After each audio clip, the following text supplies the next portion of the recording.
Isa pa, ano ba dapat yung mga characteristics na mga pwedeng maging editor dito sa ABS-CBN?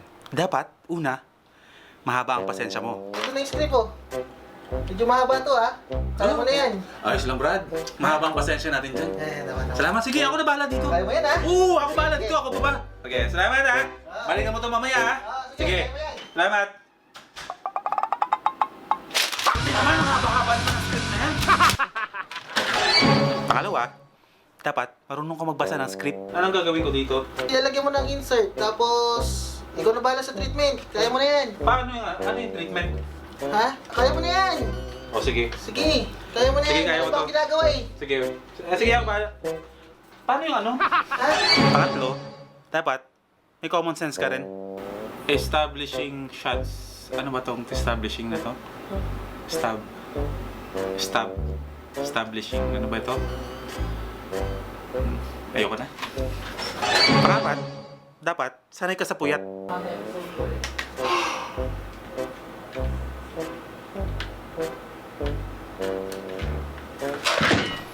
At panglima, dapat wala na. Okay na pala yun.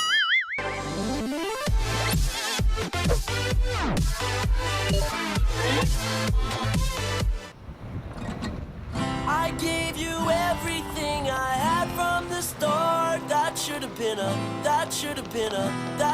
been enough for your heart. Grabe, kanina pa ako dito isang oras na ako mahigit nag-aabang ng pwedeng pagparkan. Ngayon lang ako nakapark. Wait lang. Let the body set the floor. Let the body set the floor.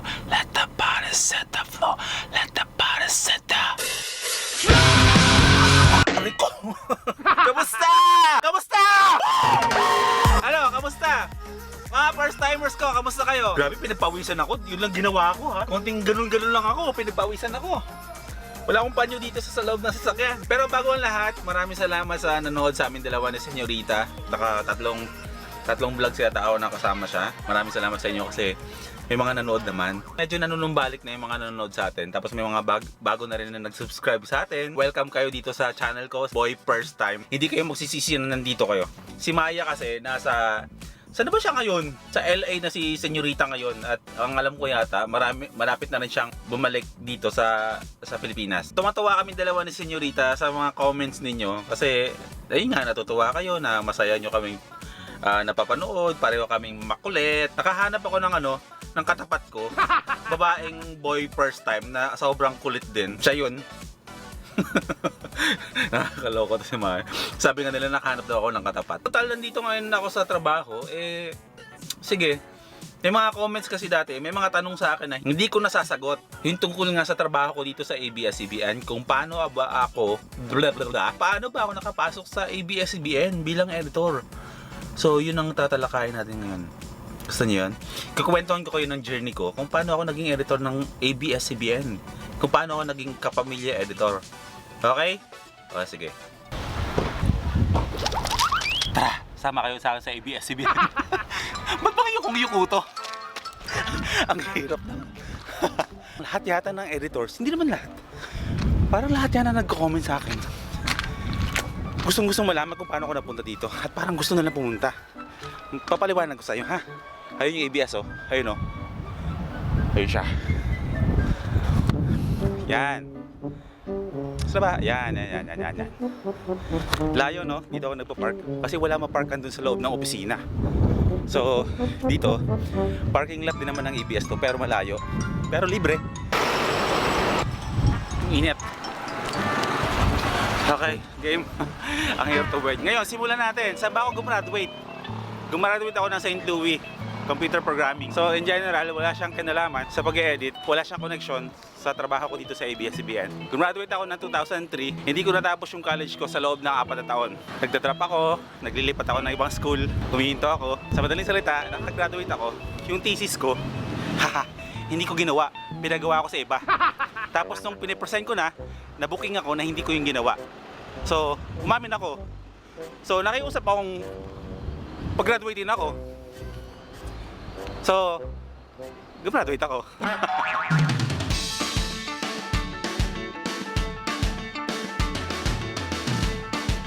Tatawid muna tayo, baka masagasaan tayo eh. 6 days a week akong nagtatrabaho dito. 10 oras sa isang araw, 6 na araw sa isang linggo. Pasok muna tayo. Laptop, patarong. Habi mga guard dito. Unang trabaho ko, shipping coordinator. Wala siyang kanalaman dito. Ang trabaho ko ay sa tito ko na may-ari ng shipping company na Christmas Decors, Teanyo International Export. Tatrabaho ko bilang taga-deliver ng mga sulat, ng mga papeles. Meron siyang editing room doon sa loob ng opisina niya at sa loob ng bahay niya, kung saan natuto si Michael V. Si Bitoy ng Channel 7. Same kami ng taong nagturo sa amin sa pag-edit.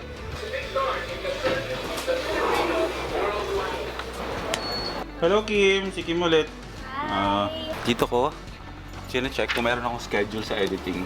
Edit 12. La la la la, ikaw ang bituin na silang sundan. Parang hotel dito, no? Pero hindi hotel yan. Edit 12. Tada! So yun nga, yung mga produkto namin, o produkto ng tito ko, so ina-export nga siya. So dahil nga hilig nga niya ang mag-shoot din at mag-edit, natuto ako mag-edit sa kanya. O doon ako tumatambay sa opisina niya at gumagawa ako doon ng mga Photoshop, nagkukulay-kulay ako ng mga kliyente niya na mga kinakasal, mga ganun. So doon ako, unti-unti ako natuto. Yung katrabaho ko doon sa loob ng opisina na yon ng tito ko, hiningan lang niya ako ng resume at pinasa niya kung saang kumpanya. At dahil doon, in-interview ako sa CBN Asia, The 700 Club. Yun ang pangalawa kong trabaho. Hire ka sa isang kumpanya na hindi mo naman in-applyan. Ngayon, ano nga ba tinatrabaho ko dun sa CBN Asia? So, nagtatrabaho ako sa isang Christian company kasi nga, isa rin akong Christian. Born again Christian ang inyong boy first time. Ministry din. Parang nagtatrabaho ka, para ka rin nagsisimba. Ang ini-edit mo is about God. Kung ano yung mga magagandang ginawa niya sa mga buhay ng iba na ngayon eh nagpapatotoo sa kabutihan na ginawa niya. So yun ang ginagawa ko. Master editor ako doon. Diyan lang kayo. Magkakape muna ako.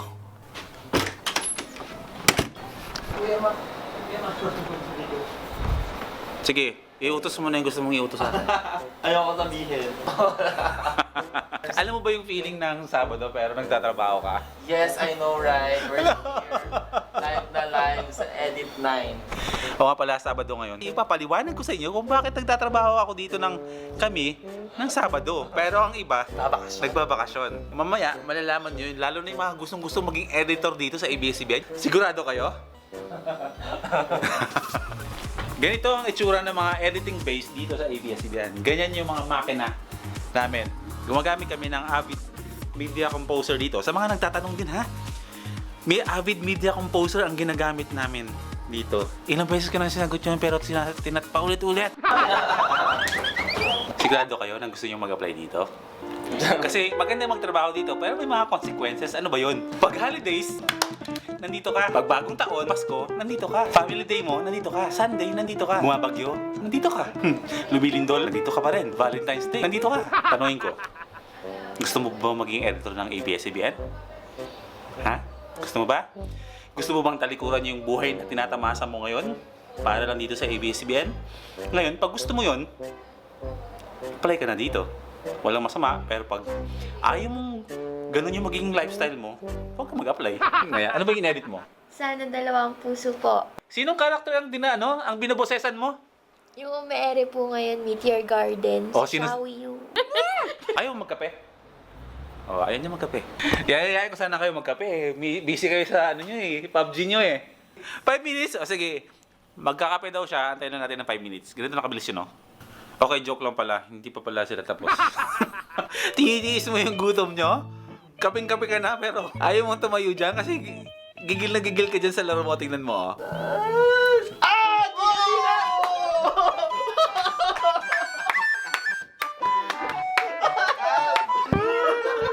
Sakit naman ako. Nayak. Pro. Wala. Can't relate ako dyan. Ganun lang. Ang tawag dyan, miniature nung buong ABS-CBN. Ramboy. Samahan mo ako sa baba, bro. May mimit lang ako. Uy, idol ko talaga. Jake. Pwedeng pa... Wait, ako nung camera na to, no? Selfie ba to? Ayun siya. Hi, sir! Idol, Uy, nagkabala pa kayo! hindi mo pala sa personal. Ni! Pumapangit na ako dahil si Maya yung kasama ko. Sino to? Sikat ka na talaga. Gag! Cake. Ice cream cake. Ah, na cake. Wow, salamat dito, sir. Thank you. Maraming salamat po. Ay, mag-ingat ako. Thank you sa time. Ngayon, sa pagpapatuloy ng ating kwento, ang gulo-gulo ng vlog ko. Mula CBN Asia, paano ako napunta sa pangatlo kong trabaho? After 2 years ko nagtagal sa CBN Asia, sa Makati, napunta naman ako ng Solar Entertainment sa Antipolo. Cappuccino. Cup and stirrer po. Masaya ka ba sa trabaho mo? Yes po. Ang tagal sumagot. Pag bagong sahod, nagbo-brewed coffee tayo. Pero pag pecha de peligro na, yan, 3-in-1 na lang muna.